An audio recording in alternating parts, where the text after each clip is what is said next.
मैं हमेशा हमारे पास्टर जी के लिए एक बात हमेशा बोलते आया हूँ और मैं जानता हूँ, मैं जब भी यहाँ आया हूँ मैंने ये बात हमेशा कही है, मैं आज भी कहता हूँ, वो आपको अपने प्रचार से भी ज्यादा अपने जीवन से आपको सिखा सकते हैं। कुछ ऐसे लोग होते हैं जो प्रचार करते हैं और ये अच्छी बात है, लेकिन मैंने देखा है हमारे पास्टर जी जो हैं वो एक ऐसी लिस्ट में है जो प्रचार से भी अधिक जीवन से सिखाते हैं। प्रभु को महिमा मिले। सो मैं आपको कभी भी मैं ये बात बड़ी दृढ़ता से कहता हूं, किसी कारण ये चर्च मत छोड़ना, किसी कारण ये चर्च मत छोड़ना। अगर इस कलीसिया के अंदर आपको किसी भाई या बहन का स्वभाव अच्छा न लगे या कोई चीज आपको पसंद ना आए, अवॉइड करना, लेकिन बने रहे। आप जानते हैं कलीसिया एक ऐसी जगह है जिसका महत्व बहुत से लोगों ने नहीं जाना। मैं कहां भी रहूं, लेकिन मैं अपनी कलीसिया का महत्व पहचानता हूं। आज से बहुत साल पहले हमारी बाइबल कहती है नूह के समय में सारे जानवर और इंसान एक बोट में थे। आप जानते हैं जब बोट पानी में थी तो बाइबल कहती है वो बोट 150 दिन ऊपर थी, 150 days, एग्जैक्टली 5 months। आप जानते हैं जब जानवरों को टॉयलेट आता होगा तो वो कहां करते होंगे? उसी बोट। सोचिए उस टॉयलेट की वजह से उस बोट के अंदर कितनी बदबू आती होगी, लेकिन नूह और उसका परिवार कभी उस बोट से बाहर नहीं कूदा, क्योंकि उनको एक बात पता थी, ये बोट ही सेफ। कलीसिया भी ऐसी है, चाहे कुछ भी हो क्या भी हो, पर हम जानते हैं यही जगह है। It is the only place. So मैं यीशु के नाम में कहता हूं, अगर आपको चर्च जाने के लिए लाखों रुपए का नुकसान भी उठाना पड़े ना, उठा लेना, सौदा खरा है।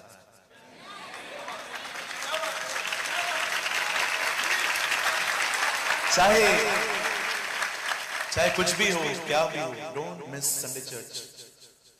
हमेशा अपनी कलीसिया में रहें। किसी से शिकायत हो अवॉइड करिए, दुआ करिए। प्रभु ने कहा सताने वालों के लिए प्रार्थना करो और धन्यवाद दो ऐसे लोगों का, क्योंकि कोई सताने वाला होगा ही नहीं तो प्रार्थना किसके लिए करोगे? सो जो भी सताएं उनको धन्यवाद दो कि आप प्रभु का एक वचन फॉलो करने में मेरी मदद कर रहे हो। थैंक यू, है ना? आइए अपने पास वाले से कहिए हमें खुदा के घर में बने रहे। यस।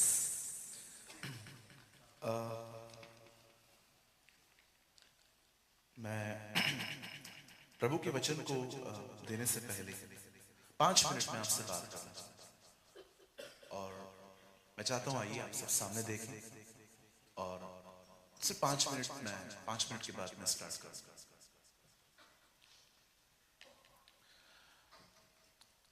जब आप और मैं जब हम पुराना नियम पढ़ते हैं, when we read Old Testament, जब हम पुराने ऐदनामे को खोलते हैं तो वहां पर एक किताब है जिसका नाम है लेवी व्यवस्था। एक्चुअली इस किताब का नाम लेवियों की व्यवस्था।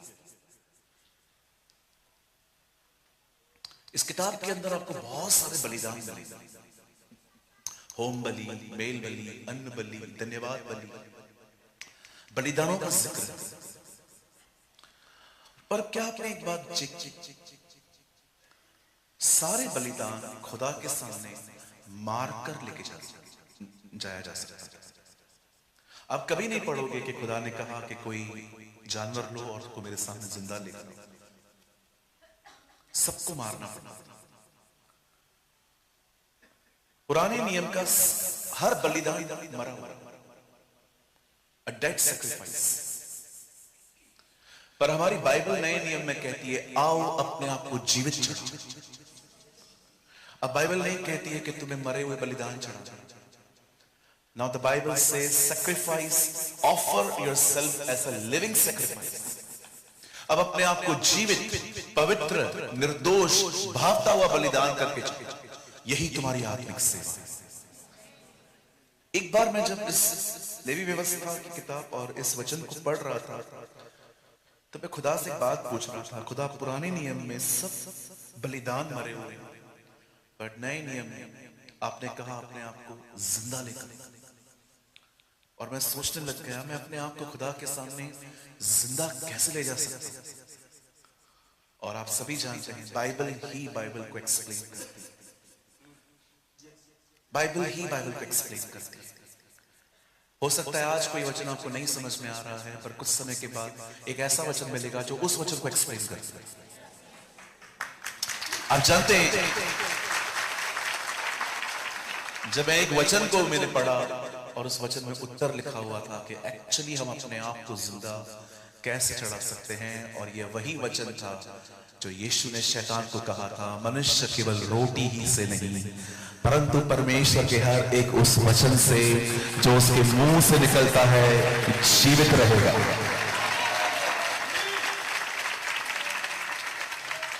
ये बहुत जरूरी है कि हम अपने आप को खुदा के सामने जीवित ले जाएं, और ये तब होता है जब हम हर दिन उससे सुनते हैं।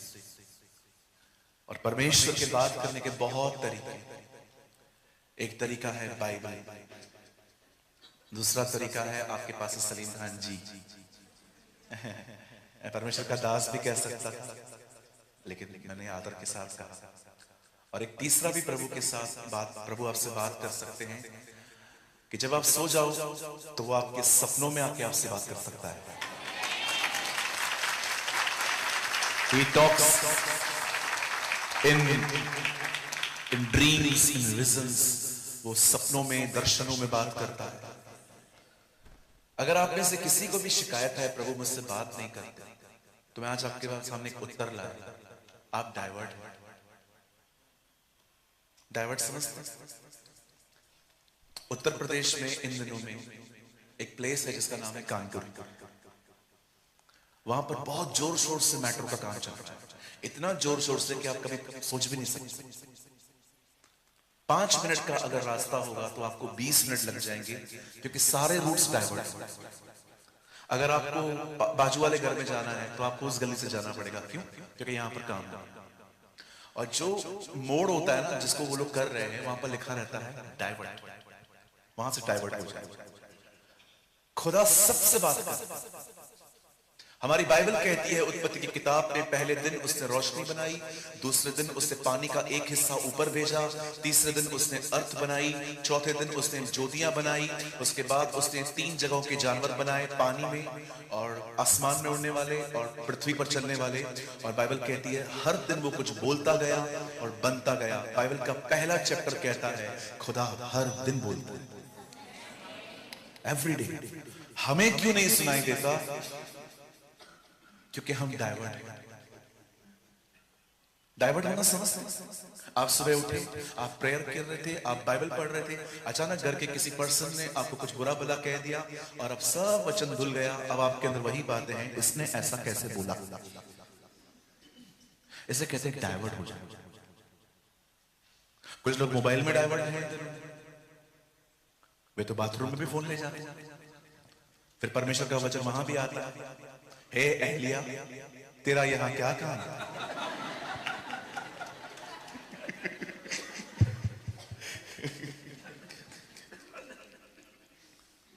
है ना। कभी कभी हम बाथरूम में चले जाते हैं, आधा घंटा अंदर रहते हैं, पेट साफ हो जाने के बाद भी बैठे रहते हैं, और फिर प्रभु ऊपर से आके कहता है हे एहलिया यहां तेरा क्या काम। ओके प्रभु मैं जा रहा हूं। सी हम डाइवर्ट हैं जी। इवन मैं भी कभी कभी डाइवर्ट, हाँ बिल्कुल हो जाता। परमेश्वर रोज बात करता है, every single day. Charles Spurgeon ने कहा dusty Bible is a sign of backsliding. वे लोग जिनकी बाइबल के ऊपर मट्टी लगी है वे खुदा से दूर जाते हैं। एक परमेश्वर के जन ने उस सदी में कहा Dusty Bibles are the sign of backsliding. जिस व्यक्ति के बाइबल के ऊपर धूल लग जाए समझ जाओ वो खुदा से दूर जा रहा है, कि बाइबल खुल नहीं रही है। सो आज मैं विश्वास करता हूं प्रभु हमसे बात करने वाले हैं। आमेन। सो आज आप डाइवर्ट मत होइए, ठीक है जी। मैं जानता हूं मुझे आपकी चर्च देख के हमेशा बॉम्बे की लोकल ट्रेन याद आती है। आप कभी आए हैं बॉम्बे? आप लोग कौन कौन आया है? एक दीदी ने हाथ उठाया, आप भी आए। ओके, आपने हमारी लोकल ट्रेन में कभी सफर किया है? हाँ, हमारी हमारी ट्रेन के अंदर एक खूबसूरत बात है, आपको ना उतरने की जरूरत है ना आपको चढ़ने की जरूरत है। आप सिर्फ खड़े हो जाओ, हम आपको चढ़ा भी देंगे, हम आपको उतार भी देंगे। हमारी एक ट्रेन के अंदर 100-125 लोगों के बैठने की जगह होती है, लेकिन हमारी ट्रेन में एक डब्बे में कम से कम 1500 लोग चढ़ते हैं। ये इसका एक कारण ये है, बॉम्बे जितने लोगों के लिए बनाया गया था उससे कई हजार गुना ज्यादा लोग वहां पर आ गए, इसीलिए हमारी मुंबई जो है वो बहुत क्राउडेड। सो मैं बिलीव करता हूँ आज प्रभु हमसे बात करेंगे, और मैं जानता हूँ पास्टर जी ने, मैं एक बहन यहाँ खड़ी थी, पास्टर जी बोल रहे थे आगे बढ़ो, तो मैं सोच रहा था पास्टर जी दीवार तोड़ने के लिए कह रहे हैं।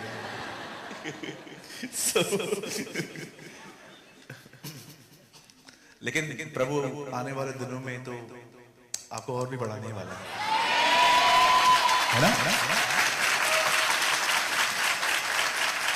सो वैसे मैं वचन को जल्दी टाइटल नहीं देता, क्योंकि मैं बिलीव करता हूं कभी कभी मैसेज घूम जाता है। कई बार क्या होता है, मैं जानता हूं जितने भी प्रभु के दास बैठे हैं यहाँ, उन्होंने भी अनुभव किया होगा कि कभी कभी हम जो तैयार करते हैं हम वो बोल ही नहीं पाते। सो मैं कभी कभी टाइटल नहीं दे पाता हूं, लेकिन आज मैंने अपने संदेश को टाइटल दिया है, और उस टाइटल का नाम है प्रभु प्रतिफल दे। परमेश्वर देव।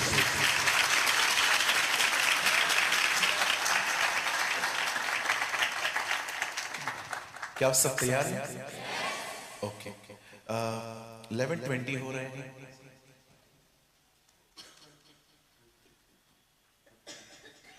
ठीक है, आप मेरे साथ खोल सकते हैं the book of Esther. The book of Esther, ये पुराने नियम की बुक है। ओके, मैं आपके लिए कुछ सेकंड्स वेट कर रहा हूं, आप आराम से खोल लीजिए, और अगर आपके पास वाले को नहीं मिल रहा है तो आप उनकी मदद करिएगा। The book of Esther.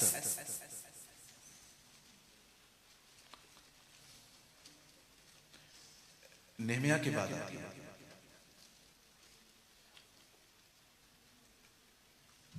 अगर आपको न मिले, क्योंकि बहुत बीच में आती है, तो इंडेक्स में भी जा सकते हैं, लेकिन मैं चाहता हूं प्रॉपर स्क्रिप्चर सब खोलें।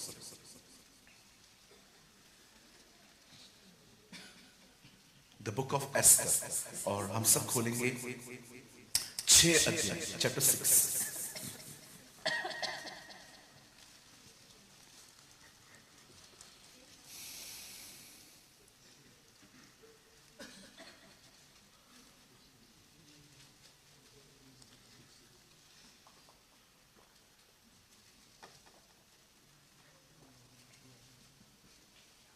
और सबने खोल लिया?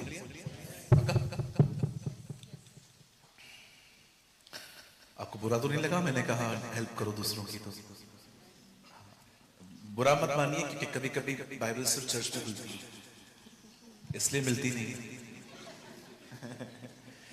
हमारे कलीसिया में तो एक भाई को उत्पत्ति भी नहीं मिल रहा था।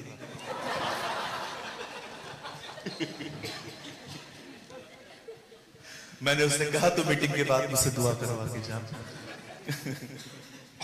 Okay, I hope you never mind. 6 अध्याय, और हम सिर्फ पहली आयत पढ़ेंगे, सिर्फ एक ही आयत। अगर जिनको नींद नहीं आती है ये वचन रोज पढ़ा। देखो, एक पर्सन को नींद नहीं आ रही है तो कुछ सुन रहा। कभी खुदा भी अगर आपके साथ ऐसा करे, आपको सोने न दे, तो कुछ पढ़ लिया, बहुत खूबसूरत टाइम जाएगा, है ना? मैं चाहता हूं आइए आप सब सामने देखिए। इस दुनिया में बहुत सारी अनफेयर चीजें होती हैं, In this world, there is so many unfair things happen. मेरा एक दोस्त है, he is a very loyal with his company. वो अपनी काम की जगह के साथ बहुत लॉयल है, लेकिन कुछ लोगों ने उसके खिलाफ पॉलिटिक्स रची कि इसको जॉब से निकाला, और उसके ऊपर कुछ ऑफिस के अंदर कुछ सीन क्रिएट करके उन लोगों ने बॉस की नजर में उसको गिरा दिया। 10 लोग एक ही बात कह रहे हैं कि इसने ऐसा किया, लेकिन वो जानता था उसने ऐसा नहीं किया, और लास्ट में उसकी जॉब चली गई। इसे कहते हैं अनफेयर। इस दुनिया में ऐसी बहुत सारी ऐसी चीजें होती हैं जिसमें आपका कोई दोष नहीं है, बट आपके साथ हुआ। Life is not always fair with you. जिंदगी हमेशा आपके साथ वैसी नहीं होती जैसे आप सोचते हैं, लेकिन ये दुनिया की बात है। मैं आपको बताना चाहता हूं, स्वर्ग में एक है जो ऊपर से सब देख रहा है, और एक दिन वो आपको न्याय दिलाएगा। Is wonderful.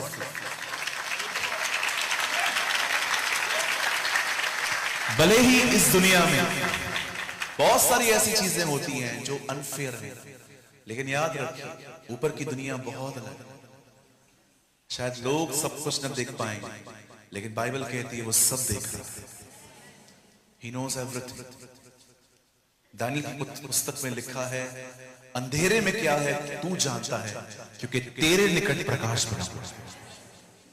सो आपके साथ कितना भी अनफेयर हुआ, चाहे आपके साथ कुछ भी ऐसा हुआ हो जिसमें आपकी गलतियां नहीं थी, या तो एक चीज मैं देखता हूं जो बहुत पेनफुल है। मैंने देखा है जो लोग बहुत कुछ करते हैं ना, उनके काम को कभी ऊपर कोई नहीं लेके आता। एक बहन है जो मैरिज करके अपने हस्बैंड के साथ रह रही है, उसके पूरे परिवार को देख रही है, लेकिन उसकी कोई सराहना नहीं करता, उसे कोई लिफ्ट नहीं करता, और ये काम उसे और डिप्रेस कर देता है। कई बार हमारे जिंदगियों में ऐसी चीजें होती हैं जो हम करते हैं पर हमें कभी भी रिवॉर्ड नहीं मिलता, और फिर हम एक ऐसे एटीट्यूड में आ जाते हैं कि चलो इसके लिए पैदा हुआ कि बस करना ही ये है। जी नहीं, ये दुनिया की कहानी है। आपके साथ ऐसा नहीं होगा। आपके काम को खुदा उठाएगा।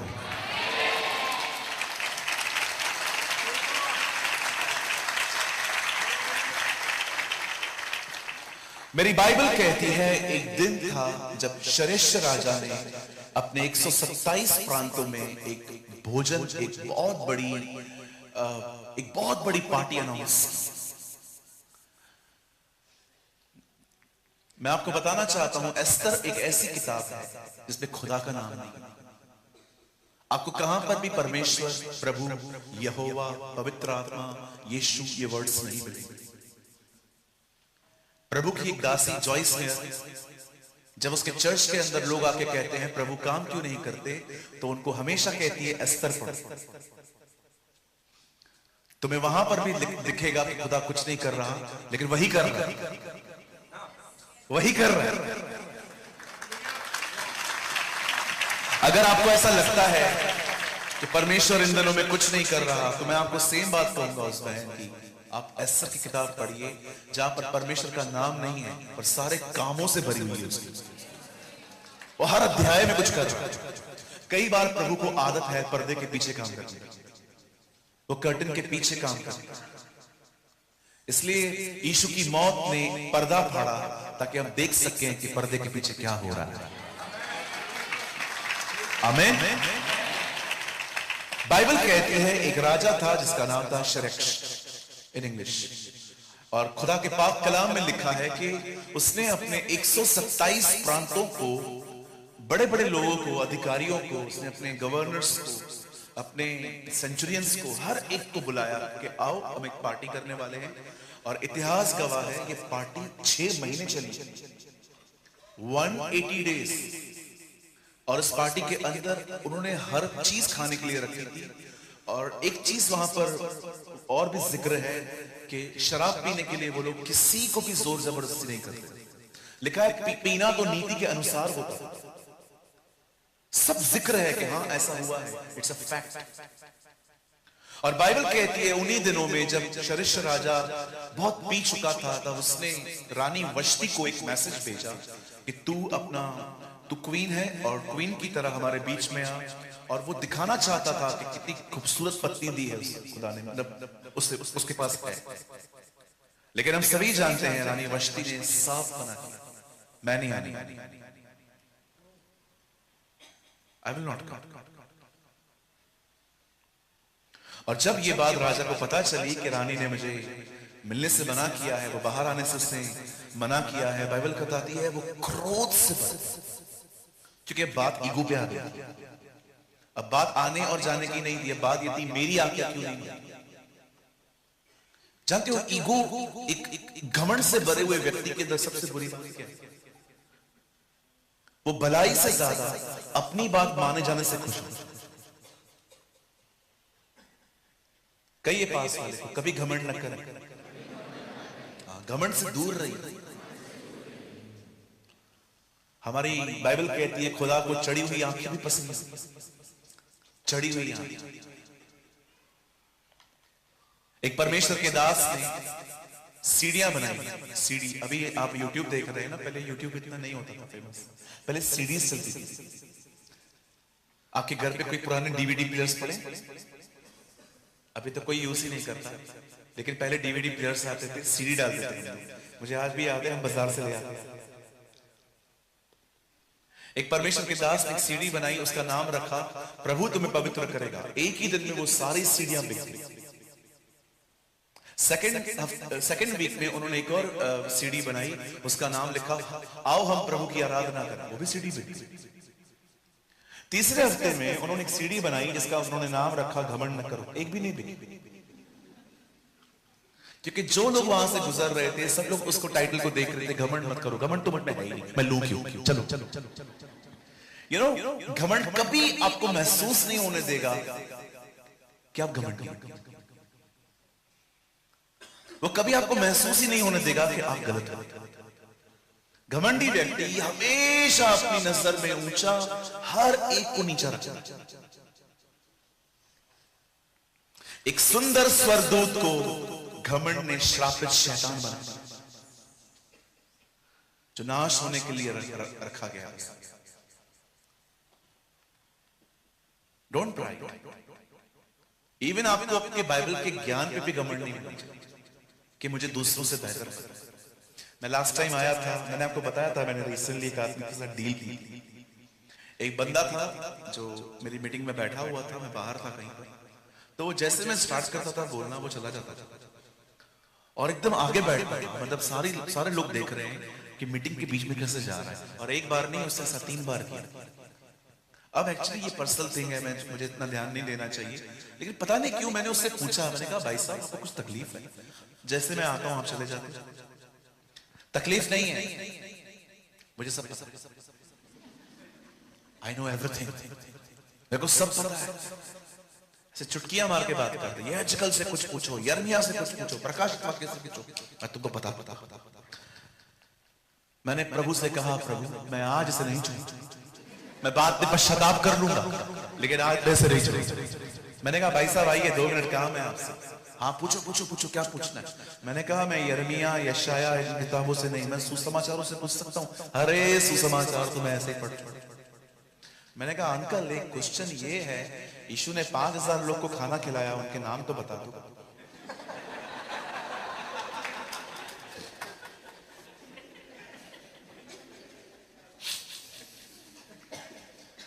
ये कैसा सवाल है? मैंने कहा आपने कहा कुछ भी पूछो, तो मैं कुछ भी पूछ रहा हूं। नहीं ऐसा थोड़ी। मैंने कहा चलो लेट्स बार्गेन, थोड़ा आसान पूछता हूं। हाँ पूछो।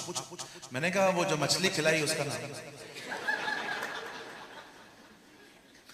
आइए अपने हाथ को उठाइए, मेरी तरफ देखिए, कहिए मैं बहुत कुछ जानता हूं, सब नहीं जानता। ठीक है? अब जानते हैं पास्टर क्यों मिलता है? ताकि उसकी अधीनता में रह के सीखा जा सके। और आपको तो प्रभु ने ऑलरेडी एक अच्छा दास दिया है।